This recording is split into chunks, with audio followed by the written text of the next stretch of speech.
Olá, tudo bem? Bem-vinda, bem-vindo a mais uma das atividades da programação cultural da Biblioteca Demonstrativa do Brasil, Maria da Conceição Moreira Salles, a nossa BDB. É sempre muito importante destacar que esta programação, ela nasce a partir de um termo de colaboração celebrado entre a Secretaria Especial de Cultura do Ministério do Turismo e a Organização da Sociedade Civil Voar Arte para a Infância e Juventude. Hoje, no nosso quadro Mulher Empoderada, recebemos, para nossa grande alegria, uma grande arquiteta e designer, e que vai falar conosco sobre a arquitetura de maneira geral e também, claro, sobre a arquitetura de bibliotecas. Chamo aqui para a nossa conversa, com grande honra, com grande alegria, Lia Siqueira. Olá, obrigada, Marcos, obrigada pelo convite, obrigada pela oportunidade da gente poder estar junto e, enfim, eu poder contar um pouquinho a minha história para vocês. Poxa, que legal. E aí, Lia, como é que a arquitetura começa a chega nessa jovem, na Lia, a pequena Lia, já mexia, já desenhava. Como é que isso se processou com você? Você vem de uma família de arquitetos, você teve influência familiar, um tio que te inspirou? Como é que é a tua história? Não, na verdade, depois que eu fiz a opção pela arquitetura, eu até descobri que a minha família, eu tenho um lado da família que é a família Paula Freitas, e eu descobri que um tio bisavô meu fez parte do projeto da Candelária. Mas isso foi incrível que eu acabei descobrindo isso depois, né? Não, na verdade, eu sempre gostei de desenhar, sempre, eu sempre desenhei muito, e eu fiz belas artes. Quando eu estava enfim, no colégio, eu desenhava bastante, né? Livremente, desenho livre. E eu adorava a relação do homem com o próprio homem, com o ambiente. Então, eu fui fazer biologia. Eu fiz 2 anos de biologia e belas artes. E quando eu estava num curso, na metade do curso de biologia, teve enfim, um coordenador que viu que eu desenhava muito bem, e aí ele soube que eu estava fazendo belas artes, e aí ele perguntou se eu não queria mudar para arquitetura. Na verdade, na escola, quando eu falei que eu ia optar pelas belas artes, enfim, as professoras chamaram meus pais, falaram que eu devia fazer arquitetura. Então, ela estava sempre ali me sondando, né? E aí fui para a arquitetura, comecei a trabalhar 6 meses depois que eu ingressei, ou até 3 meses, foi assim muito rápido, né? E aí eu entrei para o escritório de 3 excelentes arquitetos do Rio de Janeiro, que é o Chicô, o Cadas e o Lulas, e fiquei com eles muitos anos, e depois eu fui morar na Alemanha, trabalhei lá também, passei um período de 2 anos, foi uma experiência profissional espetacular, e quando eu voltei, eu resolvi abrir meu escritório. Que legal, que legal. Que trajetória. Mas então você já veio da Alemanha montar o seu escritório no Rio?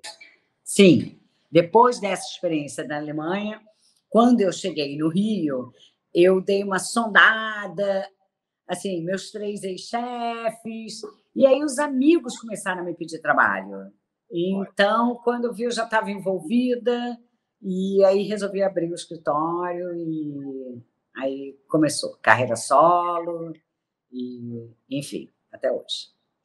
que bacana. E biblioteca? Você sempre teve uma relação com bibliotecas? Você era uma frequentadora de bibliotecas, Lia?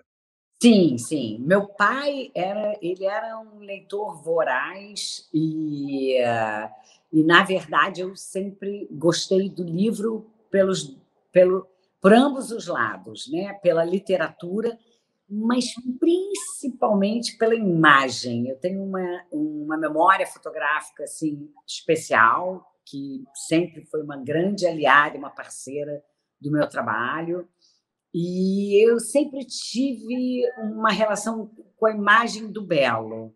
Então, o livro, para mim, assim, é importantíssimo como um alimento visual e um alimento da mente.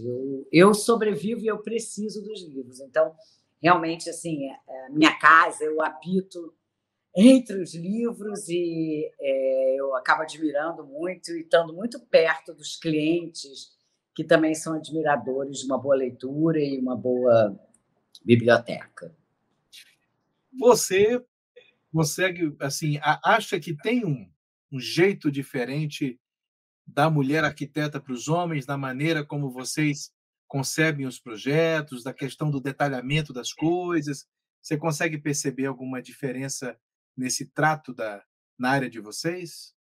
Como é Ah, que é a eu você? eu percebo fortemente, eu percebo que o feminino, ele aprecia detalhe, o feminino, ele pensa no dia a dia, assim, fica muito difícil para a gente separar a prática do que, de fato, né, assim, do que só o belo. A função, a forma e a função para a gente, elas assim, andam muito em paralelo, porque, na verdade, assim, ter um belo maravilhoso, mas que ele não funciona, ou ele não vai envelhecer bem, ou ele dá uma manutenção gigante, ele se torna um belo efêmero.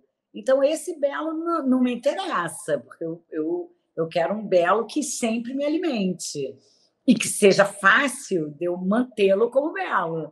Então, eu acho que o feminino ele tem um olhar assim muito especial na hora da concepção da arte decorativa ou dos projetos de arquitetura, nesse caso que a gente está falando, visando o interior.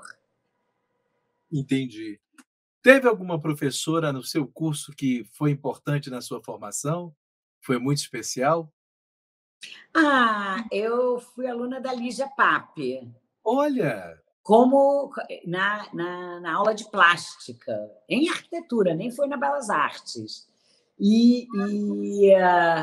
Sim, eu admirava, não tinha ideia do potencial dela, impressionante, né? Como jovem, eu não tinha, mas ela já, assim, ela sempre, ela foi bem importante e a maneira como ela trabalhava a plástica era assim fundamental. Então, eu acho que esse belo, assim, foi muito do olhar que eu tive a chance de ter com a Lígia. E quando você foi para a Alemanha, teve sentiu um choque muito grande da maneira que os alemães pensam na arquitetura em relação à nossa arquitetura brasileira? O que você destacaria, assim, de diferenças? Eu, assim, eu acho os alemães bárbaros. Eu fiquei, assim, foi muito interessante, porque antes de ir eu tive a chance de conversar com um alemão que ele falou para mim: "Lia, nós somos quase perfeitos". E eu lembro que eu fiquei um pouco assustada, assim, e era uma pessoa que eu sempre gostei muito, então, assim, esse comentário vir não me assustou, não era um comentário, não, era genuíno. Mas eu falei assim, gente, perfeito, enfim, ainda mais vindo do Brasil, né? Eu não conseguia ter essa ideia de perfeição. Depois de 2 anos, eu posso falar, eles são quase perfeitos. E, eu diria que a disciplina e o rigor do alemão, às vezes, para mim, como olhar carioca, nasci no Rio, tem toda uma história de nascer no Brasil, de você ter que criar muito, que você está numa situação, aquela situação não é possível, aí você tem que ir para outra situação e daquilo tornar aquilo factível, aquilo viável. Eu acho que, às vezes, essa maneira criativa que a gente procura as soluções, elas são muito bem-vindas para minha alma. Eu acho que o brasileiro, ele tem a alma muito quente, né?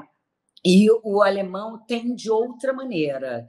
E eu acho que eles fazem um exercício muito grande para permitir que isso aconteça em paralelo ao rigor e à disciplina deles, que foi um grande ganho para mim, eu confesso. eu consegui aliar toda essa alma, né, brasileira à disciplina que eu aprendi com eles. Foi maravilhoso. Deve ter sido uma experiência única, né? Você volta com outro olhar, né, Lia? Você ficou quantos anos lá? 2 anos e vivendo intensamente esses 2 anos. Eu era jovem, mas eu já vinha de uma bagagem de um escritório, então eu já tinha o olhar da percepção. E eu conseguia julgar, sabe? Isso foi muito bacana. Então, realmente, eu diria que foi uma escola, assim, espetacular na minha formação, na minha carreira, e que eu carrego até hoje. Esse olhar, ver de fora, ver diferente, buscar, ter. Realmente você quer aquilo e você vai naquilo, é muito bacana. O respeito também, quando um cliente me comissiona um trabalho, né, ou, enfim, contrata o escritório para um trabalho, assim, a maneira que eu lido, gente, o cliente me contratou, eu tenho que fazer o meu melhor sempre. Então, isso é bonito, isso eu acho que veio da escola que eu também tive com eles. Entendi. Bem, em relação às bibliotecas, nós temos projetos recentes ou não tão recentes de bibliotecas brasileiras que merecem muita atenção, como, por exemplo, a Biblioteca de São Paulo, né, que é um equipamento da Secretaria de Cultura do Estado, que fica localizada lá no Parque da Juventude, e aí no seu estado a Biblioteca do Parque, a Biblioteca Parque de Manguinhos, que é uma das mais novas bibliotecas públicas do Rio de Janeiro, e foi a primeira biblioteca parque do país, inaugurada em 29 de abril de 2010 em Benfica. Medellín, na Colômbia, era uma cidade marcada pelo narcotráfico e pela violência. Mas, a partir de 2006, com a inauguração de Bibliotecas Parque, que é uma biblioteca com um parque para que os leitores possam usufruir da leitura ao ar livre, a cidade elevou o seu nível educacional, fato que contribuiu para a diminuição do índice da violência. Nesse projeto, inspirado nesse projeto, que foi implantado em Manguinhos, essa biblioteca parque brasileira, a primeira biblioteca parque brasileira, no espaço de 3.300 metros quadrados, que sediava o antigo depósito de suprimento do Exército. E essa área foi totalmente urbanizada, se transformou no local de maior concentração de equipamentos sociais e uma comunidade carente, né? Com ludoteca, filmoteca, sala de leitura para portador de deficiência visual, acervo digital de música, cine-teatro, cafeteria, acesso gratuito à internet e uma sala denominada Meu Bairro, para que os usuários façam reuniões da comunidade. Mas, assim, nesses últimos 20 anos, Lia, nós temos tido um renascimento na construção de bibliotecas, com uma grande dose de inventividade dos projetos de design e renovação. No Brasil, por exemplo, esse estado da arte, né? essa concepção que começa a centrar mais na pessoa e não simplesmente no prédio, na construção, mas mostrando uma atividade com solução de problemas, mostrando uma arquitetura predial, mas que pense no bibliotecário, no usuário centrado, né? E não simplesmente na gestão de acervo. Como é que é o teu olhar sobre você que também, inclusive, já ganhou prêmios com bibliotecas que você fez? Qual o seu olhar, de maneira geral, inicialmente, de arquitetura, de como deve ser um bom projeto para uma arquitetura de bibliotecas? E você conhece a Biblioteca de Manguinhos? Não, por acaso não, e vai ser depois dessa live da gente, você pode ter certeza que vai ser um dos primeiros projetos que eu vou providenciar de conhecer. E fico muito feliz de saber enfim, que foi implantado e que deve estar sendo muito utilizada. E eu acho super importante, realmente, assim, você poder chegar, né, fazer chegar, né, para, enfim, para a população, para quem aprecia, né, uma boa leitura, poder entrar num espaço que provavelmente deve ser bem iluminado, bem ventilado. As bibliotecas, eu acho que elas devem sempre ter algo lúdico, ou no pé direito, ou na circulação, algo que você perceba também como que você possa passear e permear entre os livros como se você pertencesse ali, quase que você também sendo um deles. Eu acho assim importante, porque na realidade o leitor ele precisa dessa escolha antes, ele precisa da visão, ele precisa do toque, ele precisa se identificar, ele precisa entender que ele pertence àquele espaço, porque aí ele pertencendo, a alma dele também vai pertencer. Aí vem todo o lado prático, que é importante realmente ter uma boa iluminação, a setorização ser bem feita, né? Porque, enfim, quando você vai procurar, você tem que ter esse facilitador do livro chegar até você quase, né? Isso eu acho super importante também. Enfim, então, eu acho que a biblioteca tem esse aspecto muito interativo antes da leitura, né? De você se relacionar realmente com o espaço e com a identificação do que você pretende ler. Eu acho muito bacana isso. Hoje em dia há uma discussão em que já repensa o espaço da biblioteca, não mais como o espaço do mas o espaço como um centro comunitário, não é? Esse é teu olhar também? Ah, sim, com certeza. Eu acho que se na hora da leitura você quer um pouco de paz, aí são as bibliotecas que têm os espaços privados. Claro. Então, só que antes de você chegar naquele espaço privado, você pode se relacionar.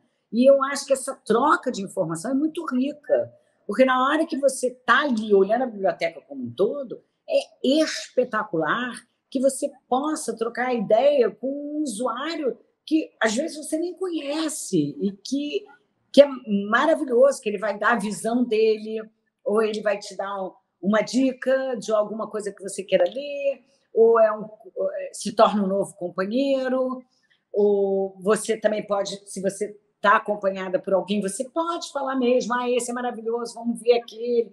As alas, isso eu acho bacana. E, às vezes, essa sinalização ela pode vir por meio de cor, que antigamente as bibliotecas eram completamente monocromáticas, eram só madeira. Hoje em dia, não, já tem uma história da iluminação, ser importante. Não a iluminação só do luminotécnico, a projetada, mas também por pontos de cor que, às vezes, te sinalizem espaços. Isso é muito bacana. Então, e a memória, né? Aquele segmento azul vai ter a literatura X. Então, você também já caminha e já procura o segmento que você mais se identifica. É um espaço público hoje muito usado. Eu acho que quanto mais a gente der elementos facilitadores, mais o usuário vai frequentar. Eu recentemente eu vi um debate e aí se tocou nesse assunto e eu me lembro que um arquiteto disse: olha, hoje a concepção moderna de uma biblioteca, ela de certa forma dialoga com um projeto para uma livraria de shopping, porque ela tem que ter a fluidez de uma livraria e o livro é aquilo que você falou, ele tem que estar te convidando e não ao contrário, ou você se sentir no lugar que você fala, puxa, o que eu estou fazendo aqui? E eu acho que vai por aí. Se você recebesse hoje o convite para fazer uma biblioteca aqui no Brasil, uma biblioteca pública, que elementos você pensaria de cara que seriam importantes para um projeto desse, Lia? Lembrando, Lia, que a gente tem uma coisa legal aqui, nós estamos sendo assistidos por todo o Sistema Nacional de Bibliotecas Públicas do Brasil, que são mais de 6.000. Então, o que você falar vai ser escutado, ouvido com muito carinho por bibliotecários em todo o Brasil que estão tentando melhorar o seu sistema para receber os usuários com grande alegria, né? Que bom. Na realidade, sim, tem dois fatores, né? Tem o fator real, assim, da busca, do bastidor, né? que certamente hoje em dia seria importante, está toda informatizada, para que isso desse agilidade também numa busca, né? E isso, eu diria que tudo isso é em paralelo, quer dizer, a gente acredita que isso, assim, são elementos fundamentais, né? Tecnologia, né? Exato, quer dizer, a tecnologia ela é um grande aliado e a gente precisa e conta com ela, né? Claro, claro. Agora, eu falaria mais, nesse caso, do aspecto lúdico e do aspecto da circulação, de ter um ambiente agradável. Isso, para mim, assim, é fundamental. É como se a pessoa estivesse na biblioteca da sua própria casa, ou se ela fosse visitar um amigo, que, de fato, porque a leitura, quando você está naquele momento da busca da leitura ou da própria leitura, você tem que estar com, assim, preparado, né?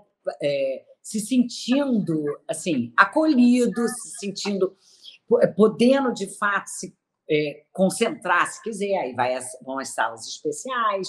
Então, acredito assim, que todos esses fatores que eu falei, uma boa ventilação, boa iluminação, boa circulação, espaços amplos, boa setorização, é o que eu buscaria. E acho que deve ter essas salas separadas, né? Então, tem o lugar de quem quer ler, que gosta de ler acompanhado por outros, que às vezes aquele dia ela está se relacionando mais com a proposta visual. Você quer fazer uma pesquisa de livrarias. Qual é a característica das livrarias do aspecto visual? Então, você vai buscar livros que, na realidade, você precisa do visual e não da literatura prática dela.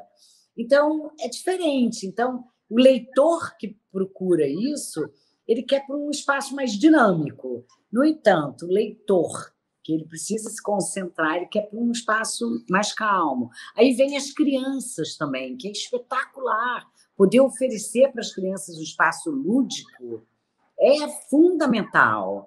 Então, assim, na realidade, eu acho que a gente tem que fazer hoje da biblioteca, assim, buscar espaço que as pessoas se sentissem à vontade para realmente poder usufruir de uma boa leitura.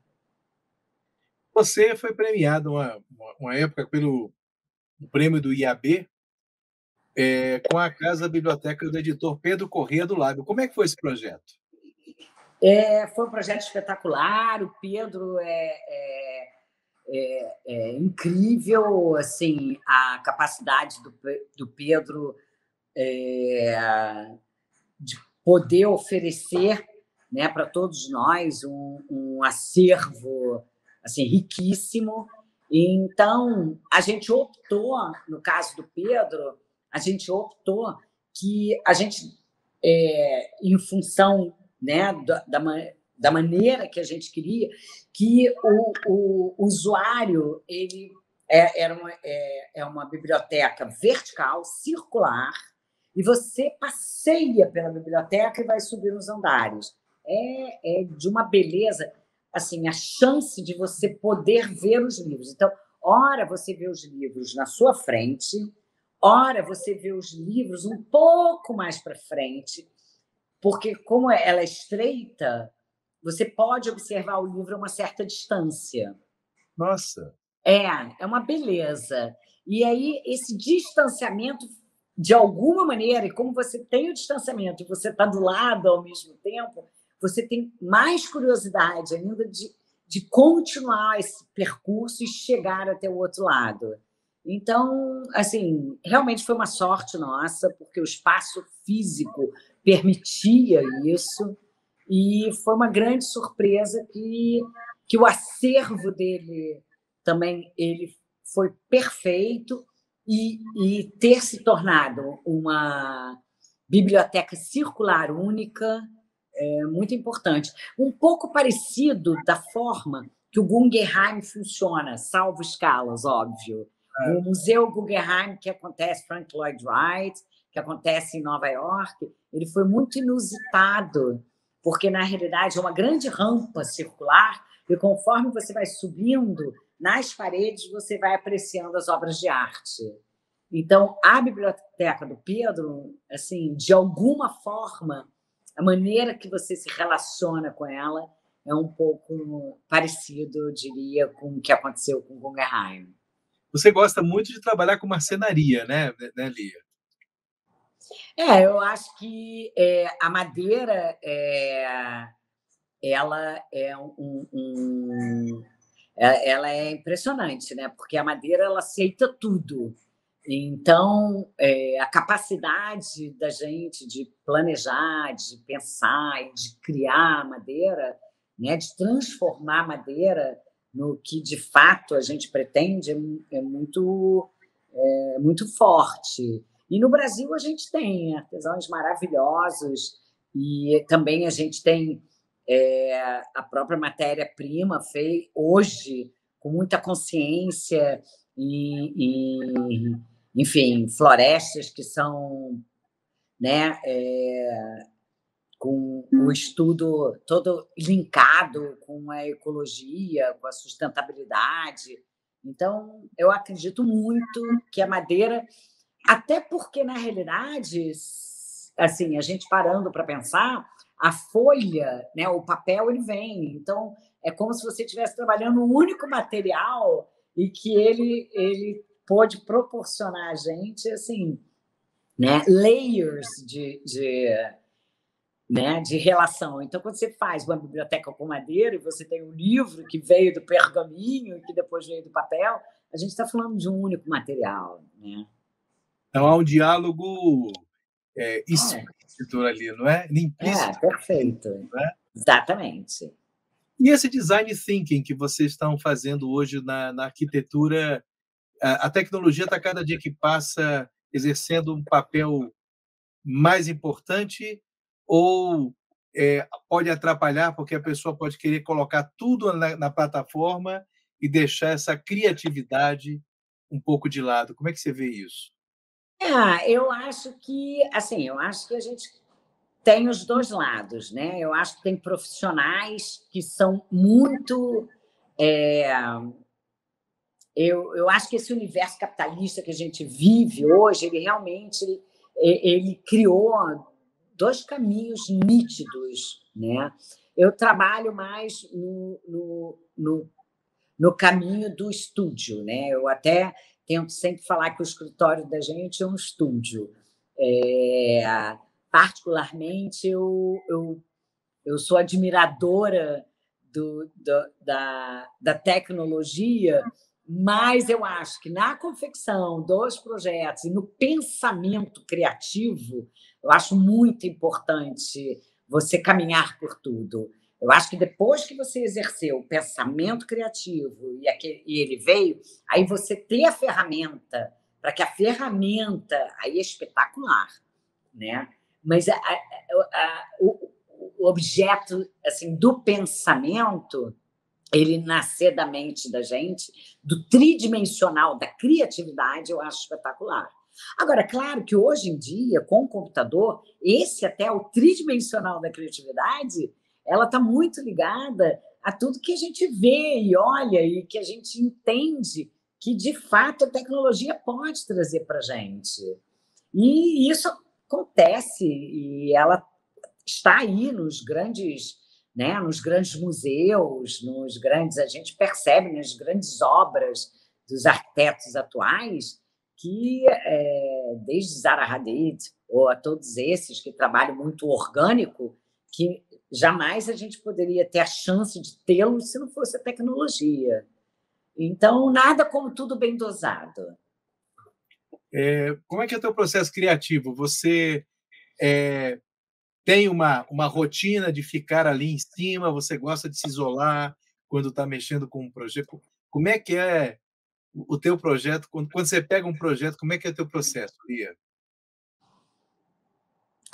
Particularmente, assim, como eu tenho muita facilidade de visão tridimensional e tenho muita facilidade com lápis, com croquis, realmente eu vou pensando e vou desenhando e aquilo acontece. Sim, prefiro trabalhar assim, quietinha. O primeiro processo criativo normalmente é mais solitário. Eu diria que eu adoro uma noite e, e sou conhecida por trabalhar à noite, porque eu acho que, enfim, talvez o silêncio e, né, porque aí você rabisca, e rabisca, e rabisca, e rabisca. No meu caso é isso, eu rabisco muito. Você é uma trabalhadora notívaga? Certamente. Não, eu dei sorte. Eu dei sorte porque assim, eu durmo pouco e feliz, né? Eu acordo cedo também e eu dei muita sorte. Eu moro numa cidade maravilhosa. O Rio de Janeiro é um espetáculo e eu moro perto da praia, então eu todo dia caminho e isso para minha alma é assim muito importante. Então eu acho que quem trabalha com processo criativo, de alguma maneira, acaba querendo muito estar perto da natureza, ou que seja mar, ou que seja montanha, né? Eu acho que a natureza realmente ela alimenta a gente e ela faz esse equilíbrio hoje, né, do que a gente vive da tecnologia. Eu acho que esse lado que eu chamo de lado humano, né, com o lado que a gente vive hoje, que está permitindo com que eu fale com você e com milhões de pessoas simultaneamente, que isso é espetacular, né? E que eu possa passar emoção e as pessoas permitirem a emoção, né? Então, eu acho que é muito bacana esse contraste e eu acredito nesse processo criativo. Que bacana. E os livros, Lia, já pensou, já começou a escrever algum, já começou a rabiscar alguma coisa, já como é que é a Lia já se permitiu escrever? Ou É, escreveu e guardou?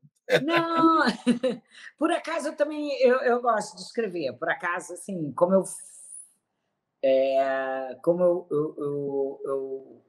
vivo realmente esse lado da emoção, da criação, né? Então, eu acho que quando você vive, às vezes.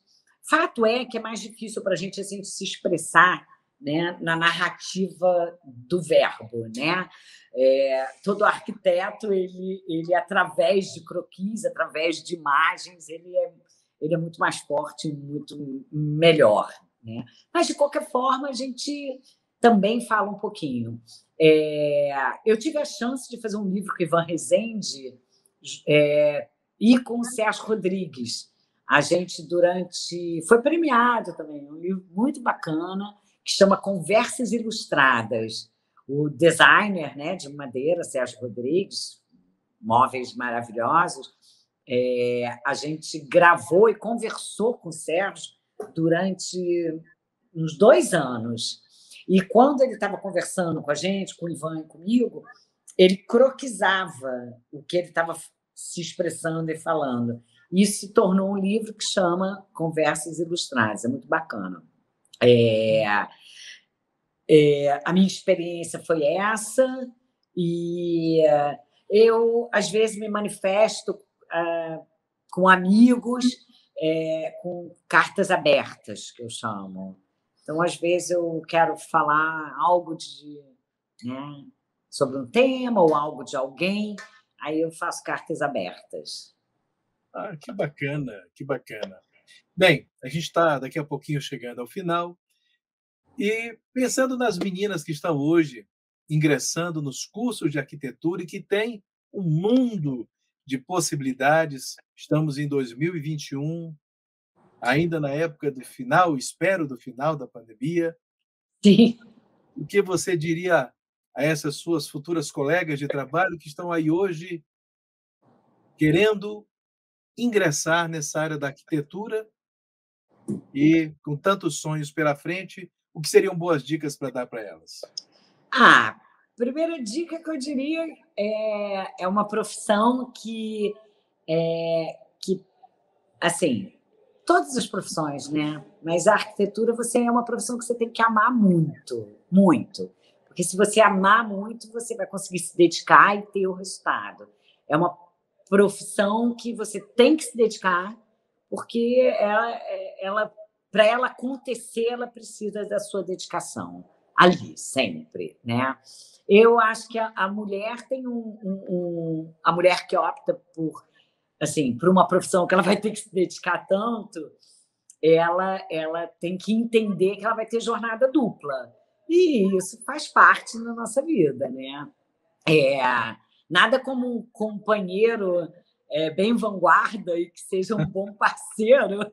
Eu tive a chance de ter um companheiro, estou casada tem 40 anos e eu tive um companheiro, tenho um companheiro muito especial e que, na época, sempre me apoiou e sempre estava comigo. Eu acho que isso também é importante, meninas. É, mas que vocês amem, que vocês se dediquem, porque se vocês amarem, se dedicarem, certamente vocês vão ser muito felizes e vão colher frutos disso.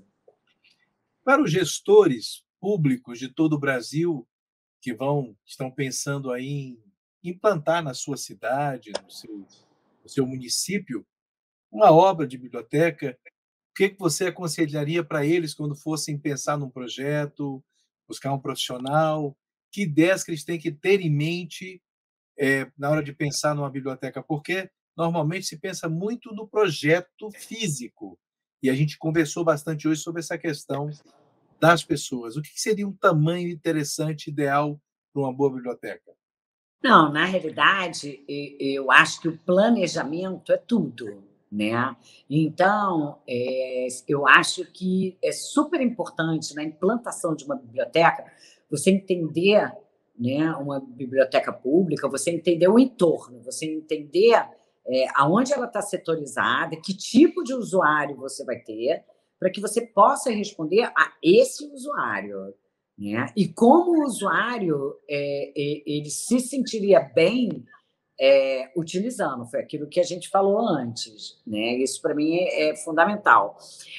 As bibliotecas de porte médio, eu acho que são bibliotecas que elas acabam abraçando um pouco mais, ou de alguma forma elas serem também um pouquinho espreitadas para que você possa caminhar e percebê-la. Então, ao mesmo tempo, ela ser grandiosa, mas ela ser intimista, é importante para que você também, né, não se perca, para que ela não seja só contemplativa como você falou, né? Eu acho até que é muito bacana, devem ter, pode até ter nesse espaço da biblioteca, em algum momento, ela pode ter um pé direito duplo, ela pode ter algo que de fato ela alimente, né? Então, se você tem no eixo um pé direito duplo, alguma coisa importante, né? E no entorno, os espaços mais intimistas, talvez ter essa dupla, né? Esse duplo olhar, essa dupla utilização seja o mais eficiente para o usuário. Tá certo. Olha, Lia, aprendi muito, estou aqui muito honrado em ter você aqui, batendo esse papo conosco, tão gentil e tão bacana, e eu abro para as suas considerações finais. Eu agradeço, é um prazer estar aqui e torço para que todas as meninas, como você falou, possam abraçar a carreira e que possam vir a exercitar com excelência e que a gente possa vir no futuro ter belas bibliotecas. Que maravilha. Muito obrigado a você, Obrigada. Lia, tudo de bom, constante sucesso que eu sempre venho. Eu sei que quando a gente faz com paixão e com amor, o resultado é consequência. É Então, verdade. muito mais. Obrigada, Marcos. Obrigado, muita luz em seu caminho e obrigado a vocês que nos acompanharam até agora. Até o nosso próximo encontro.